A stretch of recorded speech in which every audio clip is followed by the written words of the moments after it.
Hello friends, welcome back. I am Vivek Singhal from tradingwithvivek.com।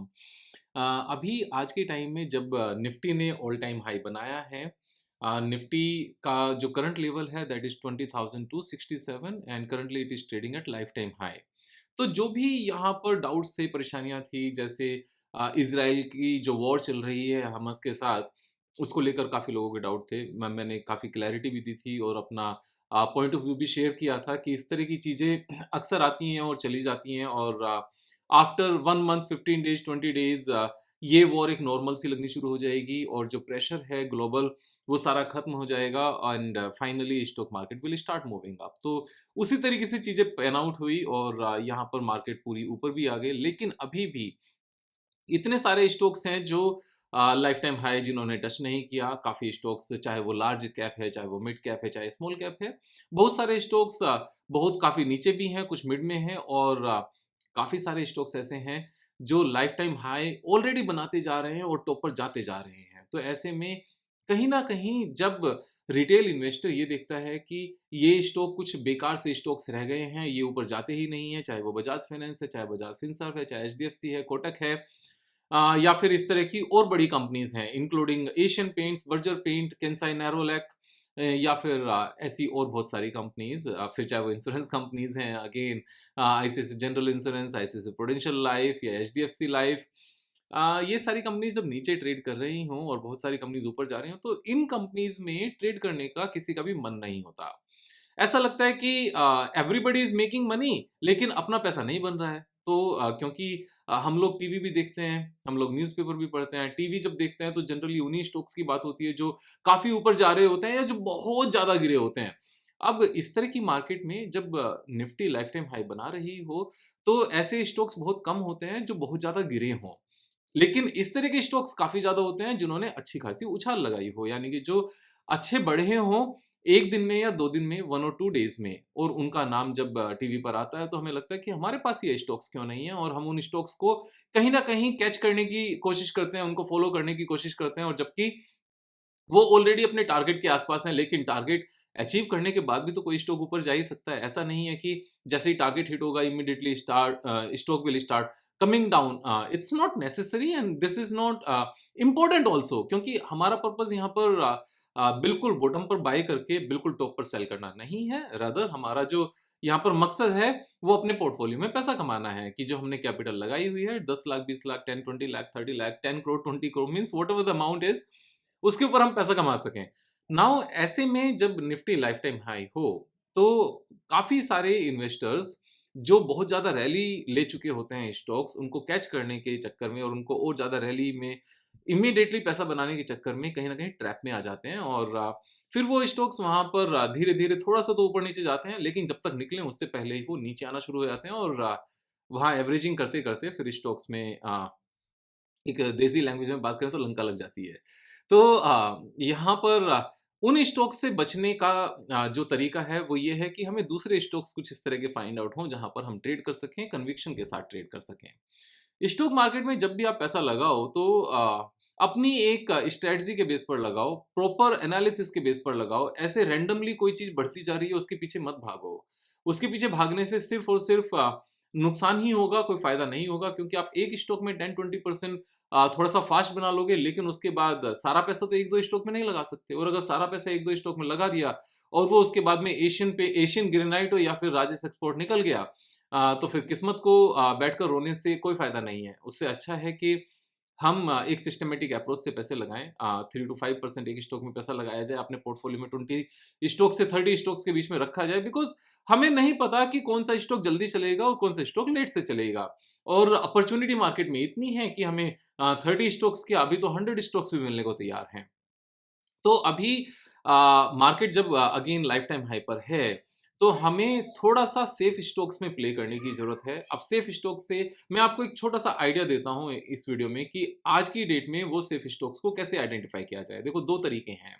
या तो हम बिग कंपनीज़ में, उन कंपनीज़ में चले जाएँ जो लास्ट 2-3 ईयर्स से अर्निंग्स तो बढ़ा रहे हैं लेकिन स्टॉक प्राइस सेम लेवल पर है। उन उस तरह के स्टॉक्स को यहाँ पर आइडेंटिफ़ाई किया जा सकता है। तो वहाँ एक अच्छी अपॉर्च्युनिटी होगी। ये एक जो टेक्निकल सेटअप्स हैं उससे पहले की एक फ़िल्टर करके लिस्ट बनाने वाला तरीका है। टेक्निकल सेटअप फिर भी देखना पड़ेगा और यहाँ पर टारगेट्स टेक्निकली हमें लगाने पड़ेंगे, उसी के बेस पर हमें बाय और सेल करना पड़ेगा, इस बात का ध्यान रखना है। सेकंड हमारा तरीका है कि हम बुक वैल्यू से नीचे जो स्टॉक चल रहे हैं अभी भी उनमें ट्रेड करें। अब पॉइंट ये आता है कि जब निफ्टी लाइफ टाइम हाइपर है, इस टाइम पर भी जो स्टॉक्स बुक वैल्यू से नीचे चल रहे हैं, विवेक भाई हमें क्या लगता है कि उनमें दम है? तो हमें इस बात को बैक टेस्ट करने की ज़रूरत है लास्ट 10-20 ईयर्स के डेटा को उठाकर, चार्ट्स को उठाकर, कि कोई भी स्टॉक परमानेंटली सिर्फ अप ट्रेंड में नहीं रहता और कोई भी स्टॉक परमानेंटली डाउन ट्रेंड में नहीं रहता। कोई भी स्टॉक परमानेंटली लोअर लेवल पर एक्यूमुलेशन में नहीं रहता, उसमें रैली आती है फाइनली।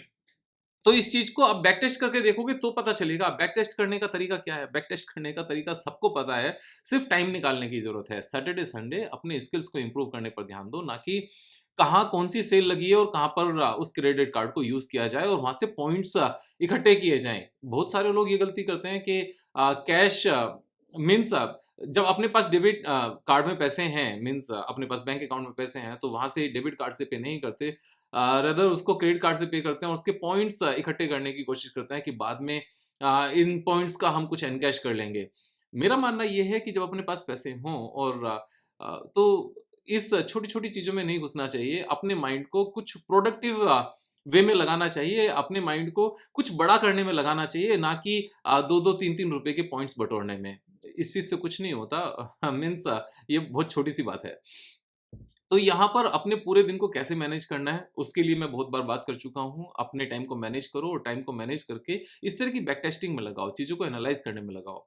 जो बुक वैल्यू से नीचे स्टॉक्स अभी भी ट्रेड कर रहे हैं, उनको फ़िल्टर करने का क्या तरीका है? हम लोग क्या कर सकते हैं कि पहले स्क्रीन पर जाएँगे और स्क्रीन पर जाकर हम यहाँ पर क्रिएट न्यू स्क्रीन करेंगे। स्क्रीनर में मैं फिर से बताता हूँ, स्क्रीनर में गए, हम यहाँ पर स्क्रीन्स में गए और स्क्रीन्स में क्रिएट न्यू स्क्रीन किया और यहाँ पर हमने लिखा प्राइस टू बुक वैल्यू।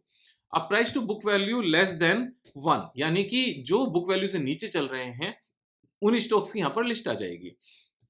अभी अगर हम देखें, so there are 922 stocks those are trading below book value, यानी कि 922 स्टॉक हैं, 922 जो बुक वैल्यू से नीचे चल रहे हैं। अब लेकिन इन स्टॉक्स में कुछ कचरा भी है, कुछ कचरा क्या, काफी कुछ कचरा होगा, बेकार स्टॉक होंगे, जंक स्टॉक्स होंगे। तो उनको फिल्टर आउट करने के लिए हम एक और कंडीशन यहाँ पर लगाते हैं और नीचे जाते हैं कंडीशंस में जो हमने लगाई थी। Price to book value less than 1 space A N D and, और फिर नीचे नेक्स्ट लाइन में आ जाएगा और यहाँ पर हम लिखते हैं नेट प्रॉफिट, यहाँ पर net profit more than 100 crore, यानी कि 100 अगर हम लिखें तो यहाँ पर नेट प्रॉफिट, क्योंकि करोड़ में ये लोग डिफाइन करते हैं, यहाँ लिखा हुआ है, तो ये अपने आप से करोड़ में आएगा और 100 करोड़ लिखने की जरूरत नहीं है, 100 लिखने से काम चलेगा। और उसके बाद ना स्पेस देना है, ना कोमा लगाना है, ना ही एंड लिखना है और रन दिस क्वेरी कर देना है। Now we have found 69 stocks. जो 69 स्टॉक्स कौन से हैं जिनका नेट प्रॉफिट अगर हम देखें ranging from 51,000 crore till 100 crore, यहाँ पर ये 50 स्टॉक्स तो इवन 173 करोड़ तक है, क्योंकि 2 पेजेस पर ये लिस्ट जा रही है, 69 स्टॉक्स हैं, एक पेज पर 50 स्टॉक्स आते हैं, तो 102 करोड़ रुपीस तक का ये डेटा हमारा आ गया। मार्केट कैप से इसको सॉर्ट कर सकते हैं, यानी कि सबसे बड़ी कंपनी से छोटी की तरफ हम यहाँ पर चले जाएंगे। तो ये वो सारी कंपनीज हैं जो अभी भी बुक वैल्यू से नीचे चल रही हैं और जिनका नेट प्रॉफिट 100 करोड़ से ज्यादा है। इवन अगर हम इस कंडीशन को थोड़ा सा मॉडिफाई भी करें और 100 करोड़ के बदले हम इसको 500 करोड़ भी कर दें, तो भी हमारे पास अच्छी बड़ी लिस्ट निकल कर आ जाएगी, यानी कि 26 स्टॉक्स अभी भी हैं। लेकिन 100 करोड़ ठीक है, यहाँ पर 500 करोड़ की जरूरत नहीं है। और ये लिस्ट निकालने के बाद में इन 69 स्टॉक्स को क्या करना है कि आप ट्रेडिंग व्यू पर देख सकते हो या फिर अलग से यहीं से सर्च कर सकते हो इन 69 स्टॉक्स में जहां पर भी बेस्ट पैटर्न्स बन रहे हों। रिमेंबर, जैसे मैंने बताया था कि हम लार्ज कैप कंपनीज में एक अपनी लिस्ट बना सकते हैं कि वो कौन से स्टॉक्स हैं जिनका नेट प्रॉफिट पिछले काफी टाइम में बढ़ा है, पिछले 2-3 साल में, लेकिन स्टॉक प्राइस नहीं चला। For example HDFC bank, Kotak bank और बजाज फिनसर्व, बजाज फाइनेंस, ये वो सारे स्टॉक्स हैं जो पिछले 2-3 साल में नेट प्रॉफिट तो डबल हो गए, लेकिन डबल से भी ज्यादा हो गए इवन, लेकिन स्टॉक प्राइस नहीं चला। तो वो एक अलग लिस्ट बनाई जाए और बुक वैल्यू के बेस पर ये अलग लिस्ट बनाई जाए। बुक वैल्यू के बेस पर जब लिस्ट बनाएं तो यहाँ पर 100 करोड़ नेट प्रॉफिट का एक फिल्टर भी लगा लें, जिससे हमारी लिस्ट छोटी हो जाए और वो एक अच्छी कंपनीज की लिस्ट भी आ जाए। So as we have seen here 69 stocks are available meeting these two conditions, यहाँ पर हमने देखा। तो अब इनमें ये प्राइमरी लिस्ट बन गई। जो पहले वाली लिस्ट है जहां पर प्रॉफिट डबल हुआ लेकिन स्टॉक प्राइस नहीं चला, उसको मैनुअली बनाना पड़ेगा उसका एज सच कोई फिल्टर का तरीका मुझे नजर नहीं आता। और वैसे भी वो बिग बिग कंपनीज हैं, और इतना तो हमें याद भी रहना चाहिए जब हम स्टॉक मार्केट में ट्रेड कर रहे हो कि कौन से स्टॉक में क्या चार्ट पैटर्न है, कितना नेट प्रॉफिट है, कहाँ स्टॉक प्राइस चल रहा है। ये हमारे माइंड में होना चाहिए। हमारे माइंड में क्रेडिट कार्ड के कूपन्स नहीं होने चाहिए या फिर हमारे माइंड में नेटफ्लिक्स नहीं होना चाहिए, कौन सी मूवी आई वो नहीं होना चाहिए। इवन हमारे माइंड में क्रिकेट नहीं होना चाहिए। जब क्रिकेट आए, वर्ल्ड कप जैसी चीजें, अच्छे मैच आए, देखने का मन करे देख लो, लेकिन वो माइंड में नहीं होने चाहिए, और जैसे ही खत्म हो जाए माइंड से निकल जाना चाहिए। तो इन चीजों का ध्यान रखना है कि माइंड में क्या रखना है। माइंड में रखने अपने सपने, माइंड में रखने अपने गोल्स, ऑब्जेक्टिव्स, करना क्या है, बड़ा बनना है। माइंड में रखनी अपनी हेल्थ, तन मन धन को माइंड में रखना है। ये फालतू की छोटी छोटी चीजें जो इवेंट्स हैं उनको माइंड में नहीं रखना है यहाँ पर। तो यहाँ पर जब हम इस तरह के चार्ट्स देखें, अब जैसे हम यहाँ पर कोई भी चार्ट पैटर्न ओपन करके देखते हैं, फॉर एग्जांपल आईओसीएल हम देखते हैं, और आईओसीएल का यहाँ पर हम चार्ट देखते हैं, आईओसीएल। तो यहाँ पर आईओसी देखना होगा, बेसिकली आईओसीएल नहीं देखना होगा, आईओसी, इंडियन ऑयल कॉर्पोरेशन। और यहाँ पर हम देखें कि कोई चार्ट पैटर्न बना है क्या, तो शायद यहाँ कोई चार्ट पैटर्न अच्छा सा बनता हुआ नजर आ जाए। और अगर ये चार्ट पैटर्न यहाँ पर बनता हुआ नजर आता है, जो नजर आ रहा है, this is a cup with handle pattern. अगर हम देखें इसको, this is the cup and this is the handle, और यहाँ से ब्रेकआउट भी है, ब्रेकआउट हो भी चुका है। और इसका हमारा टेक्निकल टारगेट निकल कर आता है, that is 53 points above the breakout point. और ये टेक्निकल टारगेट एग्जैक्टली हमारा 150 के आसपास निकल कर आएगा। This is more than 150, 155। And current price से भी अगर हम देखें तो अभी भी इसमें ऑलमोस्ट 35%, 39.71%, यानी कि 40% का अभी भी यहाँ से गेन है। जो टेक्निकल यहाँ पर टारगेट नजर आता है टेक्निकल स्टडी के बेस पर। और हम यहाँ पर इसको फर्दर भी अगर स्टडी कर लें चार्ट पैटर्न के साथ में, मींस हमने बुक वैल्यू तो देखा ही था, this is trading below book value, 118 is the book value, current price is 111। Stock is trading at 4 PE, 4 के पीई पर ट्रेड कर रहा है। और नेट प्रॉफिट की बात करें तो 40,000 crore highest ever net profit है ईयरली बेसिस पर, और हाईएस्ट एवर नेट प्रॉफिट है पिछले 3 क्वार्टर में। इससे पहले इतना नेट प्रॉफिट कभी नहीं आया विद हाईएस्ट एवर रेवेन्यू। तो यहाँ पर एक प्राइमरी लिस्ट बना ली, उसके बाद में हमने यहाँ पर टेक्निकल सेटअप देख लिया। टेक्निकल सेटअप अगर समझ में आया तो इसके फाइनेंशियल्स भी देख लिए और बिजनेस भी समझ लिया।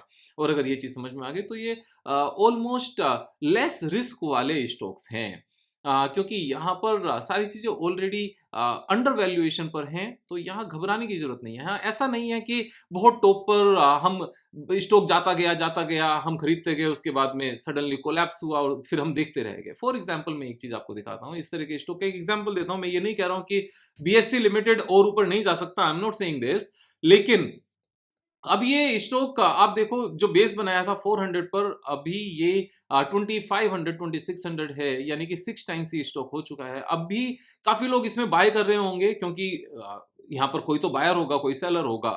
लेकिन अभी क्या यहाँ से और ऊपर नहीं जा सकता? ऑफ कोर्स जा सकता है, लेकिन रिस्क क्या है? अब मैं आपको रिस्क बताता हूँ। रिस्क यहाँ पर ये है कि अगर हम इससे पहले की इसकी जर्नी देखें इस स्टॉक की, सेम तरीके से जब ये 175 से चलकर और ये 1000 गया था, तो 1000 के बाद क्या हुआ था? ये 1000 के बाद 1045 से गिरता हुआ 400 आया था। और यहीं पर लोग तो फंसे होंगे। कोई आप इस बात को ध्यान से समझो, कोई इस लेवल पर फंसा होगा, कोई यहाँ फंसा होगा, कोई यहाँ फंसा होगा, कोई इधर फंसा होगा। लेकिन यहाँ फंसे क्यों? क्योंकि यहाँ कोई टेक्निकल सेटअप्स नहीं थे। अगर टेक्निकल सेटअप के बेस पर ट्रेड किया होता तो हम नहीं फंसते। फॉर एग्जांपल, हमने यहाँ पर टेक्निकल सेटअप के बेस पर ट्रेड किया, ये कप विद हैंडल है, तो टारगेट अचीव हो गया। उसके बाद में फिर से हमारा टेक्निकल सेटअप बना किया, यस, यहाँ पर ये फिर से कप विद हैंडल पैटर्न बना और हमारा फिर से टारगेट अचीव हो गया। लेकिन उसके बाद ये जितनी भी बाइंग है, यहाँ पर कोई भी इस तरह का सेटअप नहीं है, कहीं पर भी नहीं है। और फाइनली ये सेटअप कहां पर बनकर आया? ये फाइनली सेटअप सबसे बॉटम पे जाकर, जहां हमने ये लाइन खींची, यहां पर बनना शुरू हुआ। ये cup with handle pattern, reverse head and shoulder pattern बनना शुरू हुआ, उसके बाद में चलना शुरू हुआ। उसके बाद में फिर से यहाँ पर ये एक छोटा सा कप विद हैंडल पैटर्न बना और फिर से चलना शुरू हुआ। उसके बाद में यहाँ फिर से पैटर्न नहीं है, अब ये कोई पैटर्न बनता हुआ नजर नहीं आता। और अब ये बिना पैटर्न के लगातार ऊपर चल रहा है। जब स्टॉक कोई भी बिना पैटर्न के ऊपर चले तो वहां रिस्क होता है। रिस्क कभी भी इस चीज में नहीं होता कि हमारे बाय करने के बाद में स्टॉक प्राइस नीचे चला गया। ध्यान से समझना, रिस्क इस बात में नहीं है कि बाय करने के बाद स्टॉक नीचे चला जाए या सेल करने के बाद स्टॉक प्राइस ऊपर चला जाए। रिस्क इस चीज में है कि हमने जो ट्रेड लिया वो सोच समझ कर लिया या बिना सोचे समझे लिया। अगर बिना सोचे समझे लिया, बिना पैटर्न के बेस पर लिया, बिना फाइनेंशियल एनालिसिस के लिया, तो यहाँ रिस्क है, भले ही हम फायदा करें या नुकसान करें, क्योंकि वो लॉन्ग टर्म में सस्टेनेबल नहीं हो सकता। यहाँ पर बाई चांस या किसी से ऐसे ही पूछ कर किसी ने बोल दिया, आपने भागता हुआ शेयर देख लिया, आपने बाय कर लिया, प्रॉफिट हो गया, ये एक दो बार हो सकता है। ये लगातार पूरी उम्र नहीं हो सकता, और स्टॉक मार्केट ट्रेडिंग पूरी उम्र ट्रेड करने का काम है, ये कोई 2 दिन का नहीं है। तो सोच समझ कर इस तरीके से आप अपनी वर्किंग करो, अपनी लिस्ट बनाओ, जैसे मैंने बताया, वीडियो दोबारा से देखो, पॉज़ करो, कंडीशंस देखो जो मैंने लगाई थी, उनको चेक करो, फिर उनमें चार्ट पैटर्न्स फाइंड आउट करो, और चार्ट पैटर्न्स फाइंड आउट करने के साथ में वो फाइनेंशियल्स भी देखो कि फाइनेंशियल्स बहुत ज़्यादा बेकार तो नहीं है, क्योंकि हमने यहाँ पर डेट इक्विटी रेशियो वगैरह ये सब हमने पैटर्न फ़िल्टर नहीं लगाए, क्योंकि ये इंडिविजुअल लेवल पर लगेंगे। हमने एक ब्रॉडर लिस्ट लगाई 2 कंडीशंस की। हमने सबसे पहले एक बार ये देखा कि बुक वैल्यू से नीचे क्या चल रहा है, और फिर उसके बाद हमने देखा कि 100 करोड़ से नेट प्रॉफिट ज़्यादा किसका है। इसके बाद टेक्निकल चार्ट पैटर्न्स देखें, टेक्निकल चार्ट पैटर्न अगर बनता है, तो उसके बाद में हम फर्दर एनालिसिस करें, अपना एक कंफर्ट ज़ोन लेकर आएँ कि बिज़नेस क्या है और फाइनेंशियल्स इंप्रूव हो रहे हैं, नहीं हो रहे हैं। जब सारी कंडीशंस मीट हो जाएँ, तब छक्के मारो, चौके मारो, क्योंकि वहाँ सेफ ज़ोन है। यहाँ पर सोच समझ कर ट्रेड करेंगे, सब कुछ अच्छा होगा।